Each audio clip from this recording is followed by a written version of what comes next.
Akkam jirtu isaani Dr. Nuruu Daddafoo Nuruu Badhaasoo Daddafoo jedhamu dhalataa kibba giddugala Oromiyaa Maatiyaas Tamasgeen Guddinaa dhalataa dhiyaa Oromiyaa har'a ayyaana Irreechaa ayyaana aadaa Oromoo kabajuu asitti argamnee jirra. Dhaamsi nuti isiniif qabnullee uummata keenya yookiin falmaa irratti dhuman yaadachaa ka gara fuulduraaf immoo karoorfachaa wal duukaa sossoo'uu qabna. Gabrummaa dhaloota dhufutti hin dabarsinu ofirraa asirratti ofirraa xumuruu qabna. Jabaadhaa nu jabeessaa waliin jirraa. Nullee dhaamsi keenya kanuma isinii dabarsinaa jechuudha. Ka biyya jirtan maal gootu addunyaarra jirtan. Irreecha irratti inni jalqabaa yaadannoo waggaa darbe irreecha hora arsadii irratti warra wareegamaniif yaadannoo goona.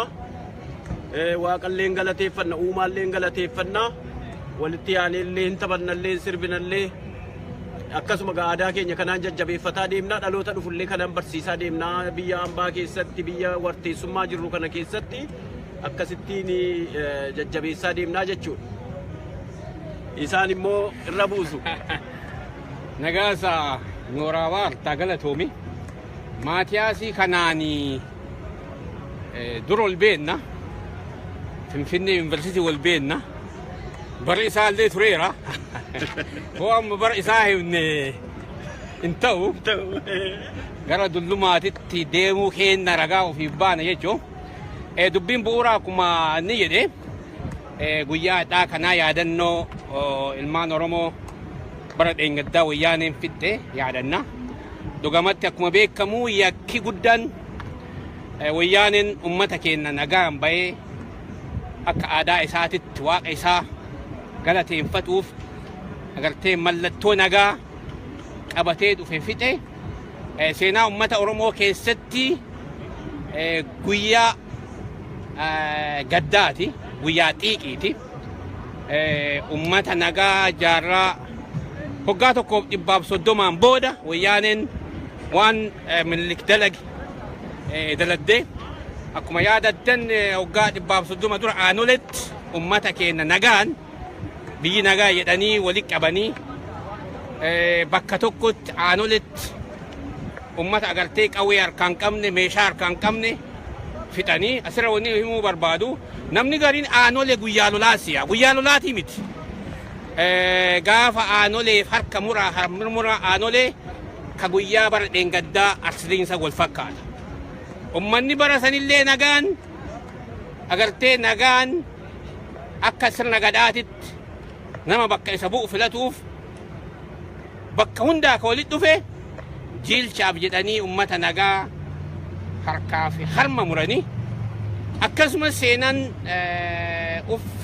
uf haaromsiisaa history repeat itself jedhamu sanii bara dheengaddaa arsadii irratti ummata miliyoona 4 olii ummata nagaa wayyaaneen gubbaa jalaan agartee ibiddatti naddee ummata keenna kakumallaa akkamu kafitte dhugamatti yakki sun yakka guyyaa aanoleeti hoo tare malee achii gadi miti.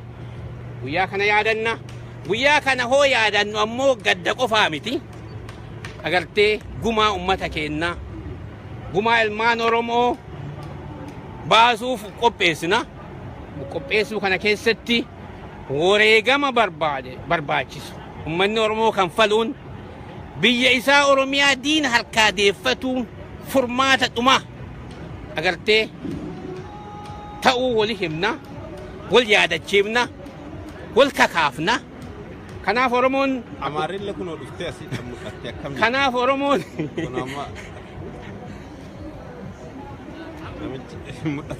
bareeda. Kanaaf Oromoon agartee wal malee waan biraan qabu wal ta'ee gootota isaa yaadataa agartee qabsoo haga bilisummaa Oromiyaatiif walabummaa Oromoo uf qopheessuuf asi wal geenne akkuma atuu beektu kaa guyyaan addaa kuni waa lama of keessaa qabaa jechuudha. Guyyaa gaddaati guyyaa gammachuullee jechuu danda'an akkami hoonaan jette ummanni Oromoo diina kan ofirraa kaasuuf kutatee ka'uun dhugamatti ummanni gootota qabu. Gootota bilisummaa isaatiif du'an qabu ni gammadallee jechuudha. Gadda qofaa miti bara. Kanaaf waan akkanaatiif asii walitti qabanne ummanni keenya bakka jiru hundaa tokkummaan ka'ee diina kana wayyaanee xiqqoo ofirraa kaasuu akka danda'u shakkii tokkollee hin qabnu. Duruu akkatti ummata keenya qoqqoodame malee ummanni Oromoo galaana wayii jedhamu bari. Dharaa miti dhugaa jechuudha. Kanaaf tokkummaa keennan tokkoomnee diina keenyarra haa xiyyeeffatu jedhu. Irreechi kun maal inni aadaa moo nami garii shakkii irraa qaba? Irreecha kan akkamiin laattan? Implikeeshiniin isaa maali? Political, social, cultural, mee Saint Matthias of the Giddaa qumbiirra jalqabna. Irreechi jechuun galata galchuu, uumaa galata galchuu. Akkuma beekamu warri abbootiin aadaa nu dura umuriinis nu caalan yookiin immoo waan kana beekan akka ibsanitti irreechi jechuun guyyaa irreeffatan, guyyaa yeroo midhaan facaasan namaa margee ijatti namaa geeddaramu sanarraatii dhibaafachuu, uumaa galata galchuu, bineensi yeroo inni itti quufu, namni yeroo inni itti quufu, allaattiin yeroo itti quufu, yeroo bara quufaa yeroo argitee siiziniin birraan bari'u jechuudha. Ganna bacaqqeessa, ganna rakkina keessa darbanii gaafa birraan bari'u gammachuudha jechuudha. Gammachuu sana ittiin ibsuudha. Kabiraanii kanani dhaamuudha. Maayii irratti waa tokko dhaamuu uummata Oromoo biyyaati nu arguu danda'aniif dhaamuu barbaadu. Uummanni biyya warteessuun biyya alaa jiru kun wallolaa waldhabaa jedhani sun soba dhara wadhabbii miti hundumatu bilisummaa hawwaa karaanaan illee kanan hojjedha sanan hojjedha waan wal dorgomuutu wal dhibbee fakkaata malee amma gara bilisummaatti adeemaa jirra. Fakkeenya uummata Hindiin yeroo baay'ee irra deddeebi'ee dubbadha. Hindii miliyoonii 700tu Ingilizii 60,000 bulaa ture waggaa 200. Maaliif uummati sun yeroo sanan dammaqne? Amma uummanni Oromoo dammaqeera, dammaqaa jirraa, dammaqaa jirtanii wata xiqqootu sinaf wal ijaaru, wal kabajuu, uummata biraa kabajuu fi mirga ofii yeroo namni tokko qubaan itti akkaataatti waliin bulanii, akkaataa of bulchanii fi akkaataatti of bulchan waliin bulanii fi wal bulchan shaakaluun barbaachisaadha jechuudha. Kanan isinii dhaama jabaadha. Waggaan dhuftu kunis waggaa haaraa, waggaa badhaadhinaa, waggaa bilisummaa, waggaa koloneeffataan ni lammaffaan Abisiiniyaan impaayiriin kun nurraa buqqa'ee biyya keenya tokkummaadhaan ijaarrannee Oromiyaa bilisoomne irratti dhufne waliin kabajnu haa ta'u. Mee amma waan daangaa hedduu uummata keenya dhibaa jira. Dhimma kanarra maal jettan? Daangaa irratti bakka cufaa wayyaaniin kun uummata biraa uummata keenyarra kaasaa turte. Lafti keenya lafee keenya waa isinii dhaamnu tokko daangaan Oromiyaa utumarraa mummuranii kanatti gale malee haga gaafa Afrikaa kana bal'anna turre dur. Ammallee amma fakkeenyaaf karaa bahaa kan dhiibbaan karaa daangaadhaan irratti dhufe lafa keenya muranii fudhachuuf lafa jimaan irratti biqilu lafa magariisa maaliif bakki biraan gogaa waan ta'eef kana tikfachuu kan qabu Oromoodha. Bira darbineellee lafa keenya dur nurraa fudhatamallee kanaan qabnee falmuu qabna.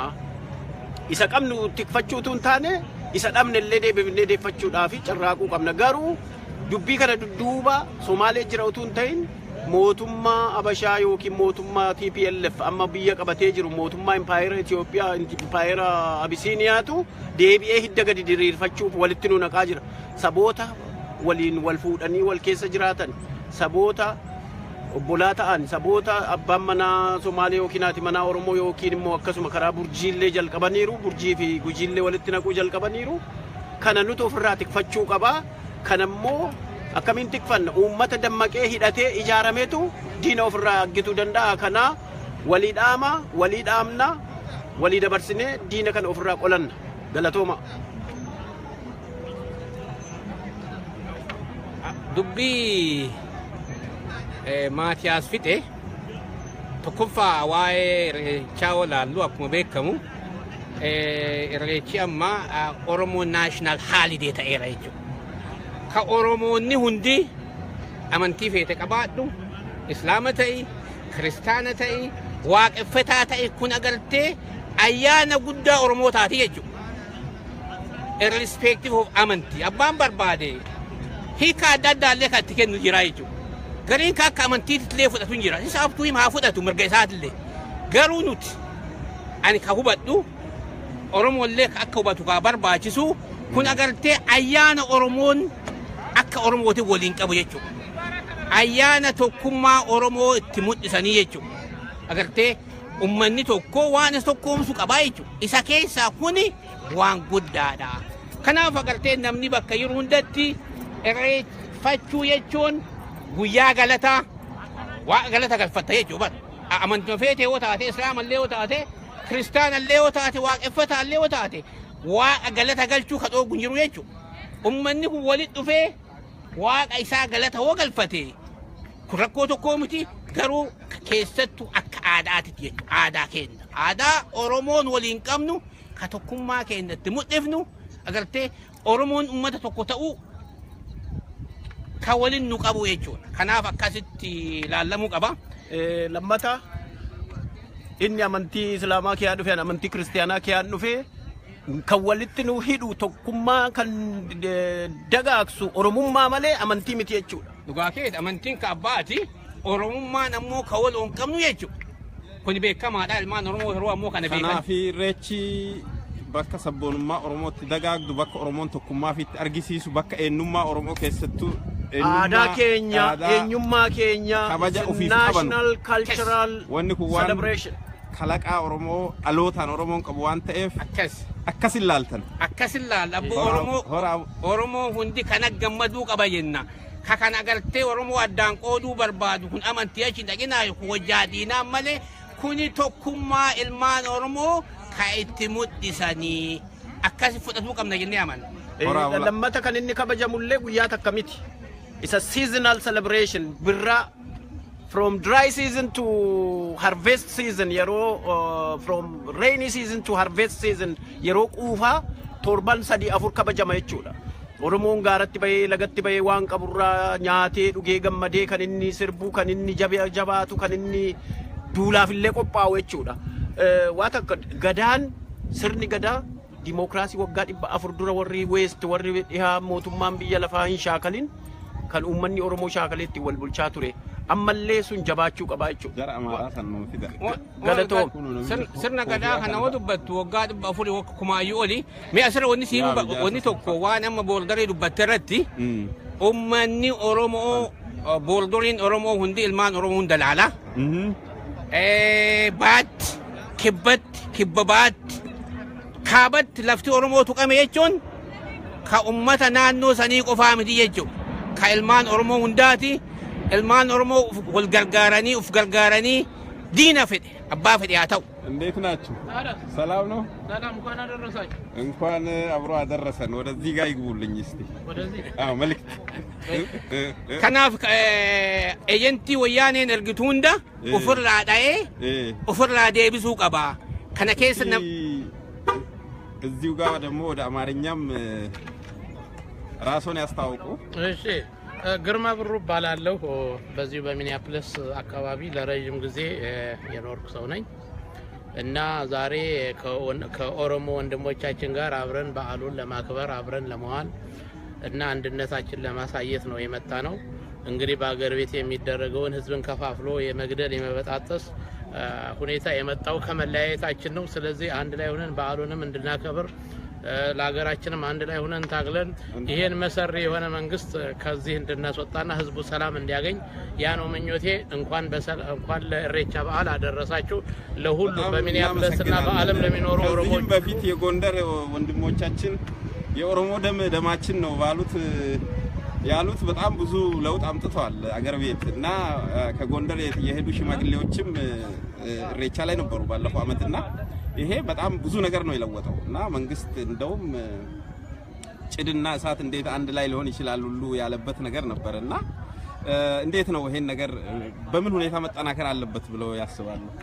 ልክ ነው። ይሄ መፍትሄው እንግዲህ አንድነት ብቻ ነው። ይሄን ያለውን ልዩነት የተወሰኑ የፖለቲካ ድርጅቶች በተለይ በአመራር ደረጃ ያሉ ለራሳቸው ጥቅም ሲሉ ህዝቡን በመከፋፈል አንድ ላይ እንዳይሆን በማምጣት ለዚህ ሁሉ እልቂት የዳረጉን እነሱ ስለሆኑ አሁን የሚያስፈልጉን ህዝቡ ይሄንን የሚለያየውን ነገር ትቶ አንድ ላይ ሆኖ አንድ ላይ ታግሎ ይሄን መሰሪ መንግስት አስወርዶ ዲሞክራሲ በአገራችን እንትን ብሎ ተቋቁሞ ህዝቡ ሰላም እንዲያገኝ ልዩነቶቻችን እንዳሉ ሆነው በጋራ የሚያስተሳስሩ ነገሮችን ሁላችንም ሰላም እንፈልጋለን ሁላችንም ዲሞክራሲ ነጻነት እንፈልጋለን በዛች ሀገር ስለዚህ ዲሞክራሲያዊ ሁኔታ ለውይይት ምመች ለእንትን ከተፈጠረ ለሁላችንም መልካም ይሆናል ብለን እናስባለን ልክ ነው ዶክተር ኑሮ ፊጣት ከልሜቾ በርባኔ ዱቢን ሰኑማ ኦሮሞን ኡፍራሉ ለቱቃ እናመሰግናለን አቶ ግርማ ብሩ በጣም አመሰግናለሁ ነጌሶ ለሁሉ ብዙ ናቸው አይደለም ሳቸውንም ብዙ አለና ኦሮሞን ኡፍራሉ ለቱቃ ባ ዲኒ ኢሳ ጉድቺ ወያኔ ወያኔን ቶፍታ አዳዳቲ ነገርቴ ሰባብ ሰለሚ ወሊ ኦፉ በርባዳ ኦሮሞ ነሞ ሜን ኢነሚ ዲና ቡኡራ ረት የፈቱ ቀባ ዲኒ ቡኡራ ወያኔ ደው ኦሮሞን ቀዌ ኢሳ አኩማ ነምኒ ለሄሜ ቀዌ ሂከቱን ቀቡ ዲና ቀዌ ሰራ ሄጉ ዱፍ አጄሴ ዱ ሳወያ ኦራ ቡላ ቡልፋታ አየ እናስጥልኝ እንዴት አሉ ጤና ይስጥልኝ ላይቭ ኖት አሁን ቪዲዮ ላይ ኖት እንኳን አብሮ አደረሰን እሺ ለበዓሉ እንኳን አደረሰ አሜን በዛሬው ዕለት ይሄን ታሪካዊ የሆነውን በዓል ስናከብር ደስ ይለናል እግረ መንገዳችን ደግሞ ባለፈው አመት ህይወታቸውን ያጡትን ወገኖቻችንን በጸሎት በሻማ ማብራት እናስታውሳለን ወደፊት ደግሞ የነሱ ደም ፈሶ እንደዚህ አይቀርም እና እግዚአብሔር ከረዳን የነሱ መታሰቢያ አንድ ቀን ይቆምላቸዋል ያምናለሁ እና ይቅናን በርቱ በዓሉ የሰላም የፍቅር እንዲያደርገው ምኞቴን እገልጻለሁ በጣም እናመሰግናለን አሁን በተለይ በድንበር አካባቢ ብዙ ችግር አለ እና ህዝብን እያጫረሰ ነው መንግስት በጣም ከፍተኛ በዚህ ዙሪያ መልእክት ምንድነው ወገናችን ልዩነት አያውቅም በባህሉም ውስጥ መለያየት አያውቅም እና አሁንም ይሄን ያለው መንግስት ሻጥር ተረድቶ ህዝቡ ይቅር መባባል በሰላም ለመፍታት መሞከር ነው ያለበት ይሄ አርቲፊሻል የሆነ የመጣ ችግር ነው ወገናችን በየአካባቢው እየተዘዋወረ ነው እንትን እያለቀ ያለው በታጠቁ ኃይሎች ነው ህዝቡ አይደለም ግን ወደ ህዝቡ መሃል እንትን ለመፍጠር ነው ይሄ የተደረገው ትክክል እና ህዝቡ ማወቅ ያለበት ይሄ ሸራ እንደሆነ ለማክሸፍ ሽማግሌ እየተነጋገሩ ታላላቅ ሰዎች ድምጽ ያላቸው ተሰሚነት ያላቸው ሰዎች በየቦታው እየተዘዋወሩ ወገን በወገኑ ላይ እጁን እንዳያነሳ ይሄ የሚያልፍ ግን ማሰብ ያለብን ቀጣዩን ትውልድ ወገናችን ሰላማዊ የሆነውን ኑሮ አብሮ መኖር መንፈሱን እንዲቀጥል ቀስቀሳ ቢያደርጉ በአባቶች ጥረትና በአንድነት በመስራት ነው የምንወጣው እና አሁን በዚህ እግዚአብሔር ይረዳናል እና በህሊና የማስባቸው ያለ አግባብ ያለቁትን ንጹህ የሆኑ መሳሪያ ያለ ሰዎች ያለቁትን በዛሬው ዕለት ስናስታውሳቸው በጣም ደስ ይላል ወደፊት በጣም እናመሰግናለን አቶ ይስማው